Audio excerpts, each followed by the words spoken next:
2021년 7월 25일 성령 강림 후 제9주 주일 예배를 하나님께 드리겠습니다. 다 자리에서 일어나시겠습니다. 여는 찬양을 드립니다.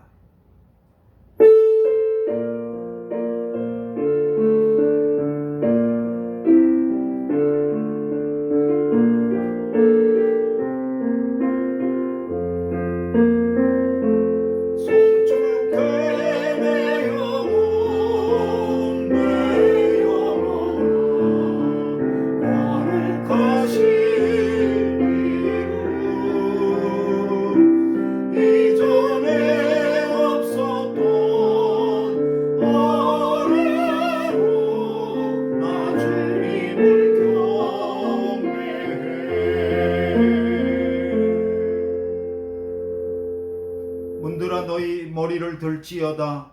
영원한 문들아 들릴지어다. 영광의 왕이 들어가시리로다.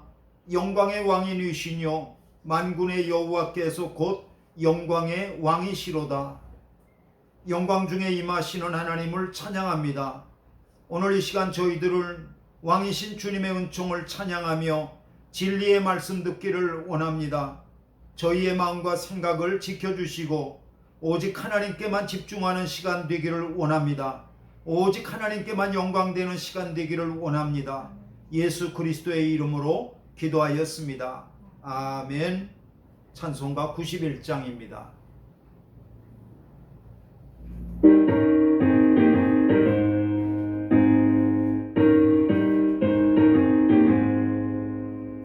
슬픈 마음 있는 사람 예수 이름 믿으면 영원토록 변함없는 기쁜 마음 얻으리. 예수의 이름은 세상의 소망이요 예수의 이름은 천국의 기쁨일세. 거룩하신 주의 이름 너의 함께 삼으라. 환난 시험 당할 때에 주께 기도드려라. 예수의 이름은 세상의 소망이요 예수의 이름은 천국의 기쁨일세.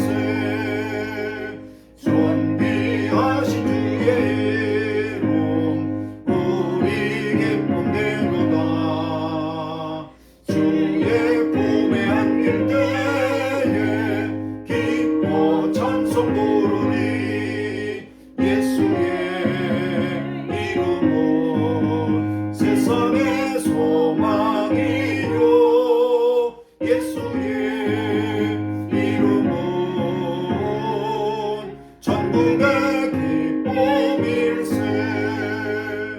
우리 갈 길 나간 후에 보좌 앞에 나아가 왕의 왕께 경배하며 멸류관을 드리리. 예수의 이름은 세상의 소망이요 예수의 이름은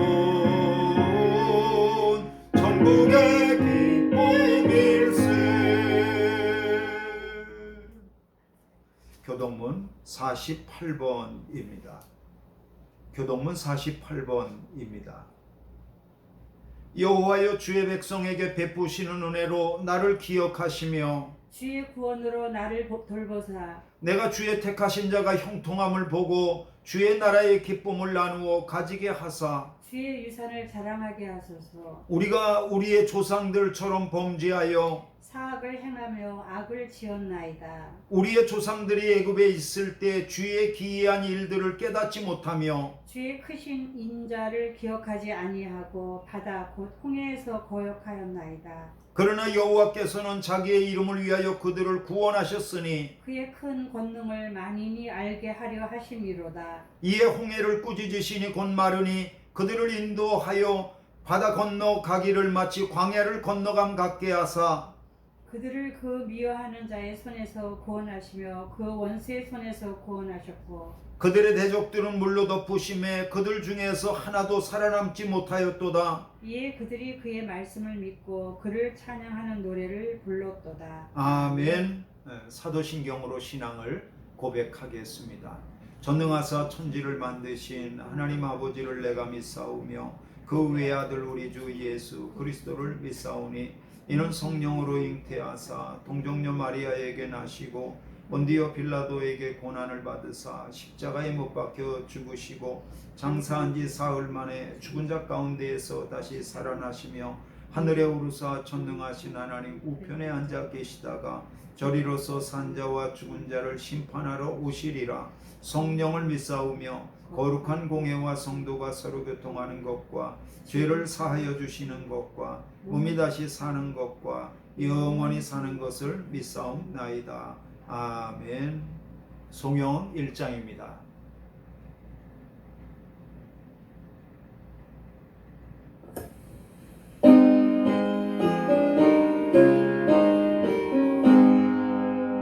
만복의 구원한 하나님 온 백성 찬송 드리고 조천사여 찬송하세 찬송 성부 성자 성령 아멘.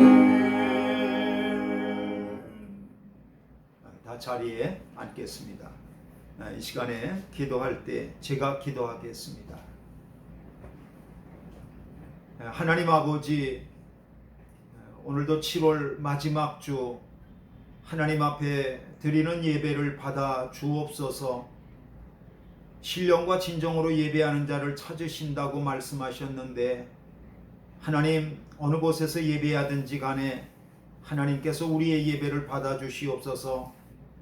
코로나가 길어져서 1년이 썩 넘어 벌써 2년이 가까워 오고 있습니다.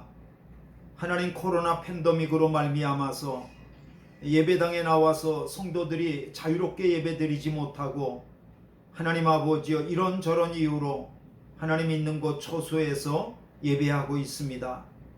하나님 아버지여 코로나 팬데믹이 길어지면서 정치와 경제와 그리고 모든 성도들의 교제와 예배와 모든 것들이 자연스럽지 못하고 얽매여져 있습니다. 아버지 하나님 코로나 팬데믹에 모든 주권을 쥐고 계신 이가 하나님이신 것을 믿습니다.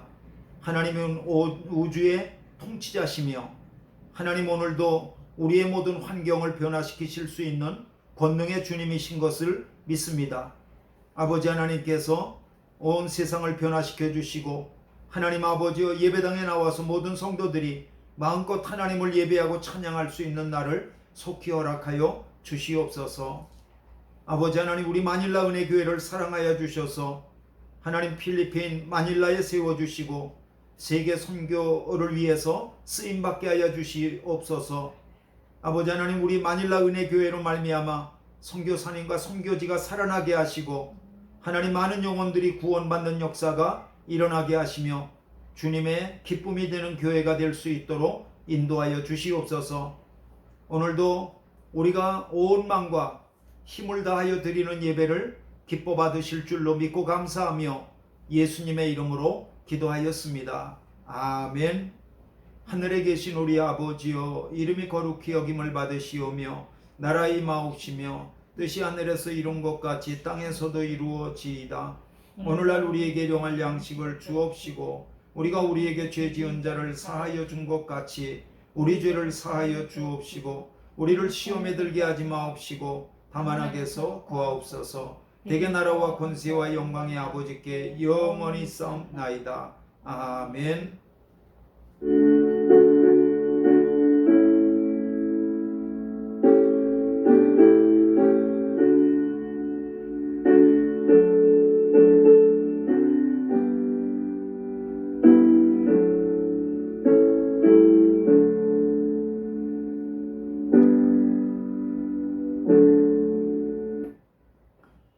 시간에는 하나님께 드리는 예물을 손에 꼭 붙잡고 봉헌 기도를 드리도록 그렇게 하겠습니다.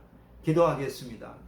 예수께서 이르시되 남은 조각을 거두고 버리는 것이 없게 하라 하심으로 이에 거두니 보리떡 5개로 먹고 남은 조각이 12바구니에 찼더라.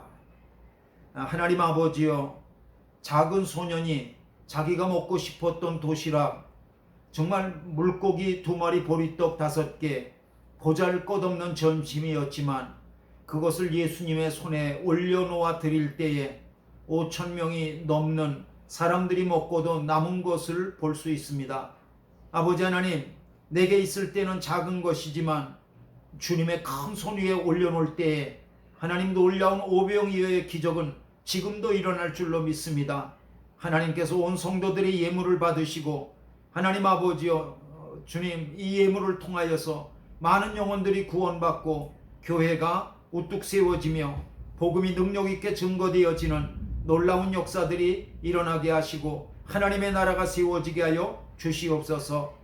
하나님 감사하고 예수님의 이름으로 기도하였습니다. 아멘. 하나님께서 우리에게 주시는 말씀을 같이 읽겠습니다. 두 군데를 보겠는데요. 먼저 마가복음 6장 45절로부터 52절까지의 말씀입니다.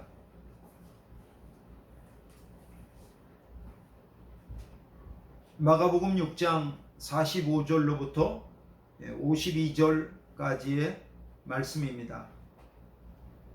한 절씩 교독하겠습니다. 예수께서 즉시 제자들을 재촉하사 자기가 무리를 보내는 동안에 배 타고 앞서 건너편 벳세다로 가게 하시고 무리를 작별하신 후에 기도하러 산으로 가시니라. 저물매 배는 바다 가운데 있고 예수께서는 홀로 물에 계시다가 바람이 거스름으로 제자들이 힘겹게 노 젓는 것을 보시고 밤 사경쯤에 바다 위로 걸어서 그들에게 오사 지나가려고 하시매 제자들이 그가 바다 위로 걸어 오심을 보고 유령인가 하여 소리 지르니 그들이 다 예수를 보고 놀람이라. 이에 예수께서 곧 그들에게 말씀하여 이르시되 안심하라, 내니 두려워하지 말라 하시고 배에 올라 그들에게 가시니 바람이 그치는지라 제자들이 마음에 심히 놀라니 다같이요 이는 그들이 그 떡 되시던 일을 깨닫지 못하고 도리어 그 마음이 둔하여졌음이로라. 아멘. 한 군데 더 보겠습니다. 사무엘하 11장 1절로부터 15절까지의 말씀입니다. 사무엘하 11장 1절로부터 15절까지의 말씀입니다. 한 절씩 교독하겠습니다. 그 해가 돌아와 왕들이 출전할 때가 되매 다윗이 요압과 그에게 있는 그의 부하들과 온 이스라엘 군대를 보내니 그들이 암몬 자손을 멸하고 랍바를 에워쌌고 다윗은 예루살렘에 그대로 있더라. 저녁 때 다윗이 그의 침상에서 일어나 왕궁 옥상에서 거닐다가 그곳에서 보니 한 여인이 목욕을 하는데 심히 아름다워 보이는지라. 다윗이 사람을 보내 그 여인을 알아보게 하였더니 그가 이르되 아뢰되 그는 엘리암의 딸이요 햇사람 우리아의 아내 밧세바가 아니니이까 하니 다윗이 전령을 보내어 그 여자를 자기에게로 데려오게 하고 그 여자가 그 부정함을 깨끗하게 하였으므로 더불어 동침하며 그 여자가 자기 집으로 돌아가니라. 그 여인이 임신함에 사람을 보내 다윗에게 말하여 이르되 내가 임신하였나이다 하니라. 다윗이 요압에게 기별하여 햇사람 우리아를 내게 보내라 하며 요압이 우리아를 다윗에게로 보내니 우리아가 다윗에게 이르매 다윗이 요압의 안부와 군사의 안부와 싸움이 어떠했는지를 묻고 그가 또 우리아에게 이르되 내 집으로 내려가서 발을 씻으라 하니 우리아가 왕궁에서 나가매 왕의 음식물이 뒤따라가니라. 그러나 우리아는 집으로 내려가지 아니하고 왕궁문에서 그의 주의 모든 부하들과 더불어 잔지라. 어떤 사람이 다윗에게 아뢰되 우리아가 그의 집으로 내려가지 아니하였나이다. 다윗이 우리아에게 이르되 내가 길 갔다가 돌아온 것이 아니냐, 어찌하여 내 집으로 내려가지 아니하였느냐 하니 우리아가 다윗에게 아뢰되 언약궤와 이스라엘과 유다가 야영 중에 있고 내 주 요압과 내 왕의 부하들이 바깥들에 진치고 있거늘 내가 어찌 내 집으로 가서 먹고 마시고 내 처와 같이 자리이까. 내가 이 일을 행하지 아니하기로 왕의 살아계심과 왕의 혼의 살아계심을 두고 맹세하나이다 하니라. 다윗이 우리아에게 이르되 오늘도 여기 있으라. 내일은 내가 너를 보내리라. 우리아가 그날에 예루살렘에 머무니라. 이튿날 다윗이 그를 불러서 그로 그 앞에서 먹고 마시고 취하게 하니 저녁 때에 그가 나가서 그의 주의 부하들과 더불어 침상에 눕고 그의 집으로 내려가지 아니하니라. 아침이 되매 다윗이 편지를 써서 우리아의 손에 들려 요압에게 보내니 다 같이요. 그 편지에 써서 이르기를 너희가 우리아를 맹렬한 싸움에 앞세워두고 너희는 뒤로 물러가서 그로 맞아 죽게 하라 하였더라. 아멘. 아멘.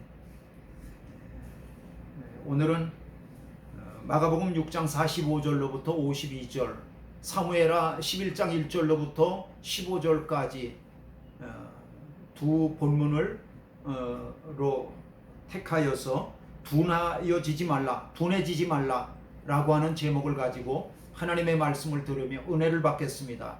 기도하고 말씀 듣겠습니다. 하나님 아버지, 오늘도 말씀을 듣습니다. 하나님의 말씀이 우리의 속사람을 능력으로 강건하게 하여 주시고 예수님을 더 깊이 알게 하시고 밝히 알게 하시는 복된 시간 되게 하시옵소서. 예수 그리스도의 이름으로 기도하였습니다. 아멘.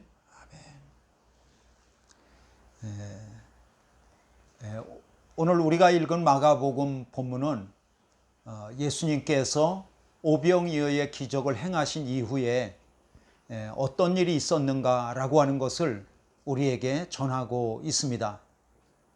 예수님께서는 오병이어의 기적 이후에 제자들을 배 태워서 바다 건너편으로 급히 보내셨습니다. 그리고 예수님은 무리를 떠나서 기도하기 위해서 산으로 올라가셨습니다. 제자들은 예수님의 없이 배 타고 여행한다는 것이 쉬운 일이 아니었었습니다. 왜냐하면 제자들이 배 타고 갈 때에 바람이 거슬러 불어서 밤이 새도록 그들이 노를 힘겹게 저었지만 잘 앞으로 나아갈 수가 없었습니다. 새벽쯤 되어서 예수님께서 오셨는데 어디로 오셨냐면 바다 위로 걸어서 오셨습니다. 사람이 바다 위, 물 위로 걷는다? 예수님이 물 위로 걸어서 오신다? 이거는 제자들이 상상할 수 없는 일이었었습니다. 그래서 제자들은 예수님을 보고 유령이라고 소리 지르고 놀랐습니다. 그때 예수님이 제자들에게 말씀하셨습니다. 내니 두려워하지 말아라. 그때서야 제자들은 예수님을 정확하게 알아보고 배에 모셔드렸습니다. 제자들이 예수님을 밝히 알아보고 자기들의 배에 모셔드리는 순간에 아주 놀라운 일이 벌어졌습니다. 그것은 뭐냐면 그렇게 자기들에게 거슬러 불던 그 바람이 순식간에 그쳤다는 거죠. 이것이 바로 오늘 본문이 우리에게 전해주고 있는 이야기입니다. 마가가 예수님의 오병이어의 기적 이후에 이 이야기를 우리에게 들려주는 의도가 있습니다. 그 마가의 의도는 어디에 담겨 있냐면 이 이야기의 맨 마지막인 52절에 담겨 있습니다. 여러분 52절을 같이 읽어 볼까요? 52절입니다. 시작. 이는 그들이 그 떡 떼시던 일을 깨닫지 못하고 도리어 그 마음이 둔하여 졌음이로라. 여러분 이것은 제자들을 꼬집는 말씀이에요. 제자들이 바다 위로다가 걸어서 오시는 예수님을 보고 유령이라고 그렇게 소리를 질렀던 것, 또 제자들이 예수님을 보고 놀랐던 것, 이런 것은 아직도 제자들이 예수님이 누구신지를 정확히 알지 못했다고 하는 것을 우리에게 보여주고 있습니다. 배 타고 오기 조금 전에 제자들은 빈들에서 오병이어의 기적을 베푸시는 예수님을 보면서 예수님을 전능하신 하나님으로 그렇게 고백했었습니다. 그런데 같은 예수님을 보면서 그 빈들에서 예수님과 지금 바다 위에서 걸어오시는 그 예수님을 연결시키지 못하고 그렇게 두려워하고 놀라고 있다는 뜻입니다. 그 이유가 무엇이냐 하면 오늘 52절은 제자들의 마음이 둔하여졌기 때문이다 라고 우리에게 말씀하고 있습니다. 여러분, 오병이어의 기적은 예수님이 행하셨던 그 어떤 다른 기적과 차별성을 가지고 있는 기적이었습니다. 왜냐하면 예수님이 그동안 다른 사람들에게 행하셨던 기적은 정말 개별적인 기적이었습니다. 뭐 예를 들면 한 사람 한 사람의 질병을 개별적으로 고쳐주시고 낫게 해주시는 그러한 기적이었죠. 그러나 오병이어의 기적은 다릅니다. 어떤 점에서 다르냐 하면 오병이어의 기적은 무려 1만 명 이상이나 되는 사람들, 남자, 여자, 어린이, 어른 할 것 없이 한 자리에서 동시에 집단적으로 기적을 갖다가 경험하게 해주셨던 사건이라는 거죠. 그런 점에서 오병이어의 예수님의 기적은 다른 어떤 기적과 다른 차별성을 가지고 있는 기적이었습니다. 무엇보다도 제자들은 이제까지 예수님이 기적을 베푸실 때마다 예수님의 곁에 서서 구경만 하고 있었을 텐데 오병이어의 기적은 다르죠. 오병이어의 기적은 바구니를 옆에 들고 예수님이 행하시는 그 기적에 동참하면서 자기들도 함께 그 기적을 행하는데 쓰임받는 몫을 했다는 거죠. 그래서 제자들에게 이 오병이어의 기적은 충격 그 자체였습니다. 제자들은 오병이어의 기적을 보면서 출애굽 시대에 하늘에서 만나를 내려주시던 그 하나님을 기억했던 거죠. 그리고 오병이어의 기적을 행하시는 예수님을 하나님으로 그렇게 고백했던 것입니다. 사실 알고 보면 이것이 예수님이 기적을 행하시는 진짜 이유입니다. 예수님은 기적을 행하시는 이유는 기적을 통해서 단순히 사람들을 깜짝 놀랍게 하거나 아니면 기적을 통하여서 사람들을 갖다가 호기심을 자극하는 그런 것에 있지 않습니다. 예수님께서 기적을 베푸시는 이유는 그 기적을 통해서 예수님이 하나님이심을 갖다가 사람들에게 드러내시는 일이죠. 그래서 복음서는 기적을 단순히 기적이라고 쓰지 않고 뭐라고 쓰고 있냐면 표적이라고 쓰고 있는 것을 볼 수 있어요. 여러분, 그 표적의 표자가 나타내다 표자, 또 아니면 밝히 드러내다 표자입니다. 그러니까 예수님은 그 기적을 통해서 예수님이 하나님이심을 갖다가 밝히 드러내 보여주시는 거죠. 그래서 예수님의 기적은 단순한 기적이 아니고 예수님이 하나님이심을 보여주시는 그러한 표적이었던 것입니다. 그래서 요한복음에 보면 오병이어 기적 이후에 무리들이 이런 고백을 하는 것을 볼 수 있습니다. 요한복음 6장 14절입니다. 그 사람들이 예수께서 행하신 이 표적을 보고 말하되 이는 참으로 세상에 오실 그 선지자라 하더라.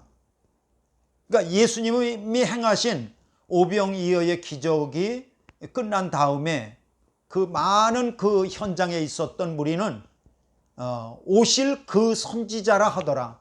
이것이 바로 신명기 18장 15절의 말씀을 인용한 것인데 이것이 바로 그리스도, 메시아, 하나님이시라고 하는 것을 우리에게 보여주고 있는 말씀입니다. 그러니까 무리들도 오병이어의 기적을 보면서 예수님이 그리스도, 메시아, 하나님이라고 고백했고 그리고 예수님의 제자들도 예수님이 하나님이시라는 것을 고백했다는 거죠. 그렇습니다. 오병이어의 기적은 단순히 예수님께서 무리에게 빈들에서 저녁 한 끼를 먹여주시는 그런 정도의 기적이 아니고 그 기적을 통해서 전능하신 하나님이심을 드러내 보여주신 그러한 사건이었다. 그런데 중요한 것은 지금 제자들이 배 타고 바다를 지나는 동안에 벌써 그것을 잊어먹었다는 거예요. 바로 몇 시간 전에 일어났던 일인데 그래서 제자들은 사람이 어떻게 물 위를 걸어올 수 있느냐, 예수님이 어떻게 바다 위를 걸어올 수 있느냐, 이거는 우리의 상식으로 이해할 수 없는 일이라고 지금 그렇게 놀라고 있는 것이죠. 그래서 예수님을 유령이라고 소리 지르고 있는 것입니다. 그때 예수님이 말씀하셨습니다. 내니 두려워하지 말라. 여러분, 여기서 내니라고 하는 것은 어떤 뜻이냐 그러면은 나는 하나님이다, 그런 뜻이에요. 복음서에는 예수님께서 내니라고 하는 표현들을 여러 번 쓰신 것을 볼 수 있어요. 그 내니라고 하는 것은 다른 어떤 표현이 아니라 바로 예수님께서 스스로 자신이 바로 하나님이시라고 하는 것을 드러내는 자기 표현이십니다. 그러니까 나는 하나님이니 두려워하지 말라. 아까 빈들에서 몇 시간 전에 5,000명, 1만 명 이상을 갖다가 보리떡 5개와 물고기로 그렇게 먹이셨던, 그러한 기적을 베푸셨던 하나님, 그 하나님 바로 내가 바로 지금 이 무리를 걸어가고 있는 것이다. 그 예수님하고 이 예수님하고 같은 예수님이다 라고 하는 것을 제자들에게 지금 밝히 보여주셨죠. 그러면서 마음이 둔하여지지 말라고 말씀하시는 것입니다. 놀라운 것은 제자들이 예수님을 전능하신 하나님으로 알아보는 순간에, 그리고 그 전능하신 하나님을 갖다가 내 배 안에 모셔드리는 순간에 그 자기를 거슬러 불던 바람이 그 자리에서 바로 멈춰졌다는 거예요. 그리고 요한복음에 보면 그들이 가고자 하는 목적지에 금방 도착했다고 하는 것을 우리에게 말씀하고 있습니다. 우리가 살아가고 있는, 눈으로 보는 이 세상 가운데에는 우리가 이해할 수 없는, 또 우리가 감당하기 힘든, 또 우리에게 거슬러 불고 있는 그러한 바람 같은 문제들이 많이 일어나고 있습니다. 마치 그것은 갈릴리 바다에 바람이 임의로 불어서 시시때때로 언제 불지 알지 못하는 것 같이 우리의 삶에는 크고 작은 바람 같은 일들이 불어서 우리로 하여금 힘겹게 그것을 헤치고 나가려고 할지라도 감당하기 힘든 그런 바람이 불 때가 있습니다. 그리고 그것이 우리를 곤란에 빠뜨리기도 하죠. 그런데 이상하죠? 바람만 보면 그냥 바람일 뿐입니다. 문제만 보면 그 문제가 여전히 있습니다. 그런데 중요한 것은 내가 눈을 돌려서 보이지 아니하시지만 지금도 나와 함께 계시는 전능하신 하나님을 믿음으로 깨닫는 순간에 놀라운 것은 우리의 마음이 담대해지는 것입니다. 그렇다고 문제가 없어진 것은 아닙니다. 문제는 여전히 있습니다. 그렇다고 바람이 사라진 것은 아닙니다.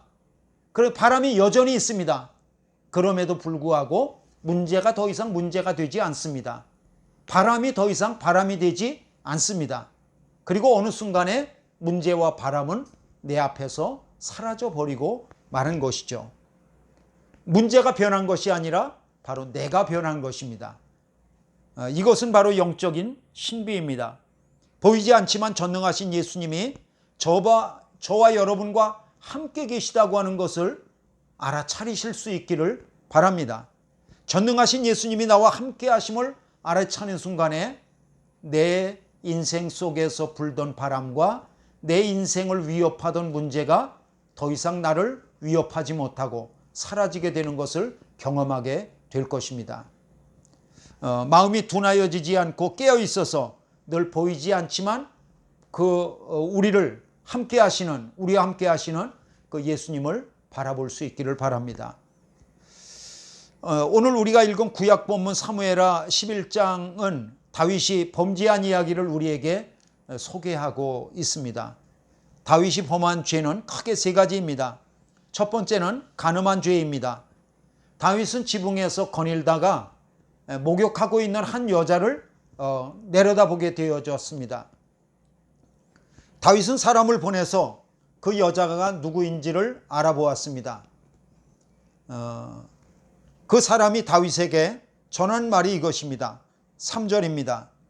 다윗이 사람을 보내 그 여인을 알아보게 하였더니 그가 아뢰되 그는 엘리암의 딸이요 햇사람 우리아의 아내 밧세바가 아니니까 하니라고 되어져 있습니다. 밧세바가 엘리암의 딸이라는 거예요. 엘리암이라고 하는 인물이 정확히 누구인지는 잘 모르겠습니다.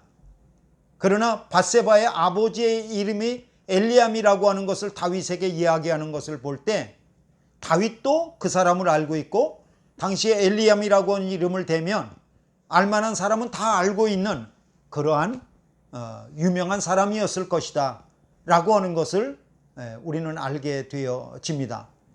무엇보다도 이 밧세바는 누구였었냐면 다윗의 30용사 중에 한 사람이었던 우리아라고 하는 장군의 아내였던 거죠. 무엇보다도 이 말을 전하는 사람의 그 말을 한번 보세요. 우리아의 아내 밧세바가 아니니까? 라고 말하고 있습니다. 이 의문문은 몰라서 묻는 말이 아니고 이 의문문은 아이고 그 여자는 안 되겠습니다. 이거는 말도 안 됩니다. 다윗 왕이시여 절제하십시오. 그런 뜻을 품고 있는 거예요. 그러나 다윗은 자기의 욕망을 누르지 않았습니다. 밧세바를 억지로 불러서 동침했습니다. 이것은 바로 다윗이 간음죄를 저지른 것입니다. 두 번째는 다윗은 자기 범죄 은닉시도죄를 저질렀습니다. 이런 죄가 있는지는 모르겠습니다. 그냥 제가 막 만들어낸 것입니다. 자기가 한 범죄를 이렇게 숨기려고 그렇게 시도했다는 거죠. 다윗은 밧세바가 임신했다는 것을 알고 밧세바의 남편이었던 우리아를 전쟁터로부터 불러들입니다. 그리고 그에게 휴가를 주죠. 6절입니다. 다윗이 요압에게 기별하여 햇사람 우리아를 내게 보내라 하며 요압이 우리아를 다윗에게로 보내니 다윗은 우리아에게 기름진 음식과 술을 먹이면서까지 우리아를 집에 가서 그의 아내 밧세바와 동침하도록 그렇게 계획을 합니다. 이것은 밧세바가 잉태한 아기가 다윗 자기가 잉태한 아기가 아니고 마치 우리아가 잉태한 아기인 것처럼 그렇게 포장하려고 그러는 거짓 시도였던 거죠. 자기가 범죄한 것을 그냥 이렇게 숨겨버리려고 하는 시도였던 거죠. 이것이 바로 자기 범죄 은닉시도죄였었습니다. 그리고 다윗은 살인죄를 저질렀습니다. 다윗은 우리아의 아내가 우리아가 그의 아내 밧세바와 동침하기를 바랬지만 우리아는 집으로 내려가서 자기 아내와 동침하지 않았습니다. 우리아는 왕궁문을 지키는 군인들과 함께 잤던 거죠.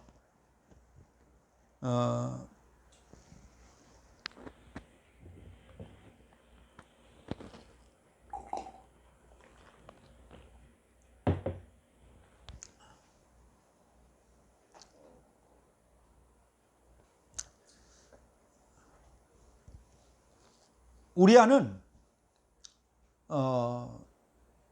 전쟁터에서 자기 동료들이 진을 치고 있는데 자기만 혼자서 집에 내려가서 자기 아내와 함께 잠자리를 할 수 없다는 거죠. 그렇게 해서 그는 자기 집에 내려가지 않았던 거예요. 다윗은 자기의 악한 계획이 이루어지지 않은 것을 알고 편지를 써서 그 편지를 우리아의 손에 들려서 전쟁터 요압에게 보냅니다. 그 편지에는 이런 글이 쓰여 있었습니다. 15절입니다. 그 편지에 써서 이르기를 너희가 우리아를 맹렬한 싸움에 앞세워 두고 너희는 뒤로 물러가서 그로 맞아 죽게 하라 하였더라.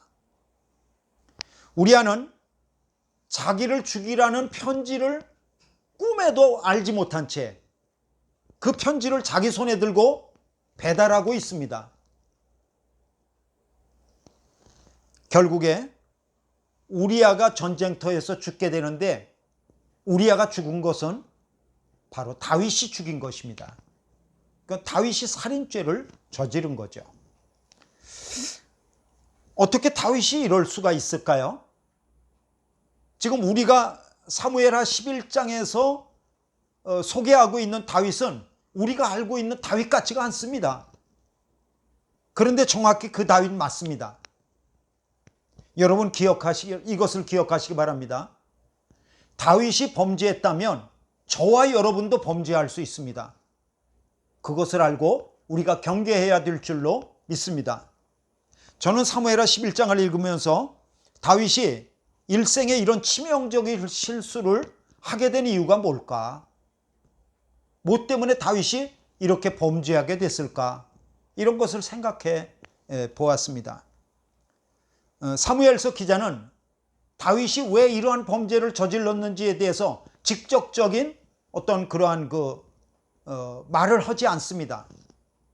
그러나 사무엘하 11장 1절과 2절을 읽어보면 이 사무엘하 1절과 2절이 바로 다윗이 범죄하게 했던 그러한 원인이 됐다고 하는 것을 암시하고 있는 거죠. 여러분 1절을 한번 보겠습니다. 그 해가 돌아와 왕들이 출전할 때가 되매 다윗이 요압과 그에게 있는 그의 부하들과 온 이스라엘 군대를 보내니 그들이 암몬 자손을 멸하고 랍바를 에워쌌고 다윗은 예루살렘에 그대로 있더라. 여러분 왕이 출전할 그럴 해가 왔습니다. 그러면 왕이 출전해야 됩니다. 싸움터에 나가야 됩니다. 그런데 다윗은 전쟁터에 나가지 않고 요압과 군대 장관 요압과 자기 부하들과 온 군인들을 전쟁터에 보내면서 자기는 나가지 않았습니다. 그리고 자기는 여전히 예루살렘에 머물러 있었던 거죠. 그리고 다윗은 예루살렘에 머물러 있었는데 왜 그랬는지는 모르겠습니다. 다윗이 병들었을까? 그런 말은 여기 나타나 있지를 않습니다. 그냥 나가지 않았습니다. 2절을 한번 더 보겠습니다. 2절 저녁 때에 다윗이 그의 침상에서 일어나 왕궁 옥상에서 거닐다가 그곳에서 보니 한 여인이 목욕을 하는데 심히 아름다워 보이는지라. 사무엘서 기자는 다윗이 아침에 일어난 것이 아니라 저녁 때에 일어났다는 거예요. 예? 여러분 사람이 대개 아침에 일어나지 저녁 때에 일어난 것은 아니잖아요.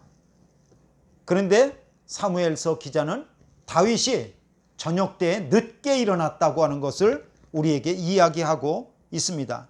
이런 것들을 종합해 보면 다윗은 왕이 당연히 나가야 될 그 싸움에 나가지 않고 당연히 아침에 일어나야 함에도 불구하고 아침에 일어나지 않고 저녁 늦게 일어나고 이런 일들을 통하여서 다윗이 영적으로 둔해져 있다고 하는 것을 우리에게 암시하고 있는 거죠. 그리고 그 다윗이 영적으로 둔해진 것이 바로 다윗의 범죄와 연결됐다고 하는 것을 우리에게 암시하고 있는 것입니다. 여러분 이것을 기억하시기 바랍니다.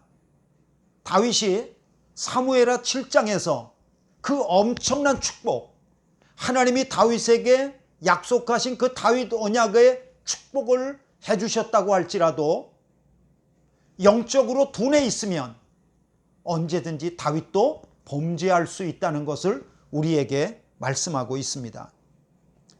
여러분 영적으로 둔해 있다고 하는 것은 무엇이냐 하면 온 우주의 통치자가 되시는 하나님, 그리고 내 인생을 주관하시는 그 하나님을 잊고 있다는 것을 우리에게 뜻하고 있습니다. 반대로 내가 영적으로 깨어 있다는 것은 온 우주를 통치하시는 하나님, 그리고 작게는 내 인생을 주관하시는 그 하나님을 잊지 않고 있다는 거예요.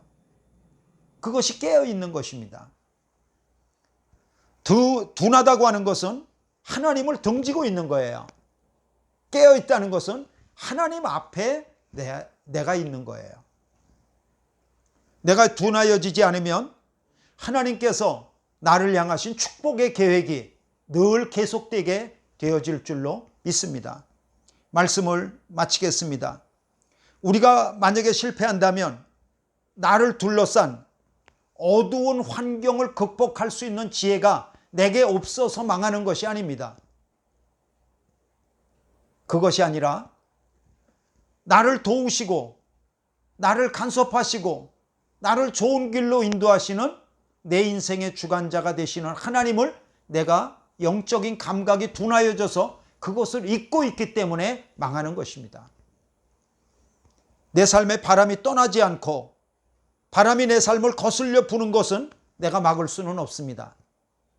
그러나 바다와 바람까지도 다스리시는 예수님이 나의 하나님이시라는 것을 내가 알아채고 그것을 인정하고 그 전능하신 예수님을 내 안에 모셔드리는 것은 그것은 내가 언제든지 내가 할 수 있습니다. 여러분 마음이 둔하여지지 않기를 바랍니다. 시편 107편 28절로 30절 말씀입니다.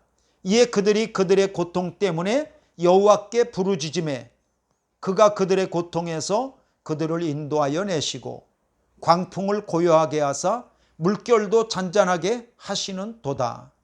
그들이 평온함으로 말미암아 기뻐하는 중에 여호와께서 그들이 바라는 항구로 인도하시는 도다.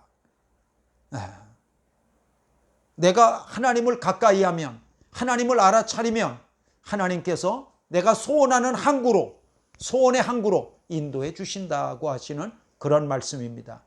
여러분 이런 축복이 함께 하시기를 주님의 이름으로 축원합니다. 기도하겠습니다. 하나님 아버지 은혜와 사랑을 감사합니다.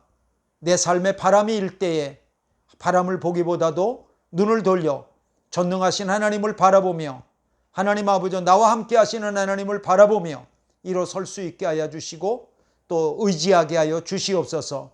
예수 그리스도의 이름으로 기도하였습니다. 아멘. 아멘. 교회 소식을 몇 가지 전하겠습니다. 오늘 임원회의가 있습니다. 그래서 12시 30분에 집사님들, 권사님들, 장로님 이렇게 함께 모여서 같이 얼굴 보고 회의하도록 그렇게 하겠습니다. 연합부흥성회가 내일 모레와 수요일 날 글피 27일, 28일 오후 7시에 성안감리교회 장학봉 목사님을 모시고 연합부흥성회를 온라인으로 하겠습니다. 여러분들에게 줌 코드를 알려드리도록 그렇게 하겠습니다. 그거를 이렇게 누르고 링크해서 들어오시면 되겠습니다. 그리고 가정신방이 있습니다.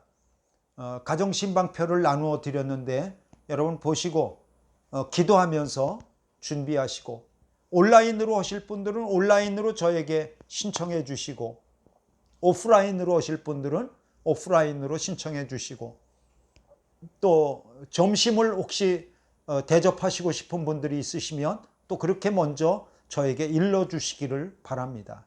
그렇게 해서 시간과 일정들을 조정할 수 있기를 바랍니다. 다 자리에서 일어나시겠습니다. 찬송가 329장을 부르시겠습니다.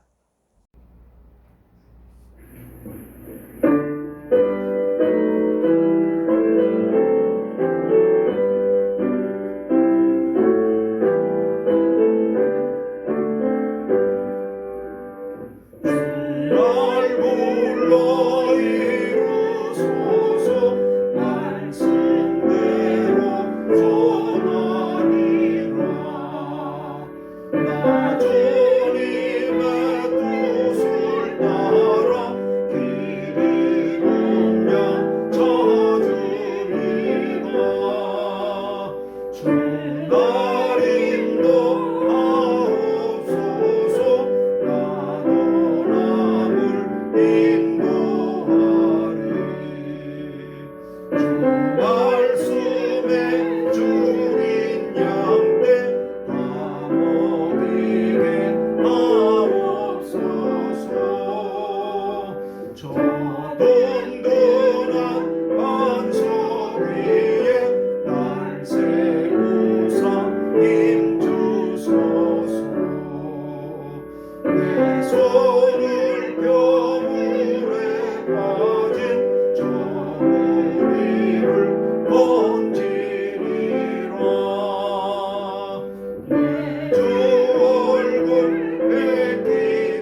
마치도록 하겠습니다.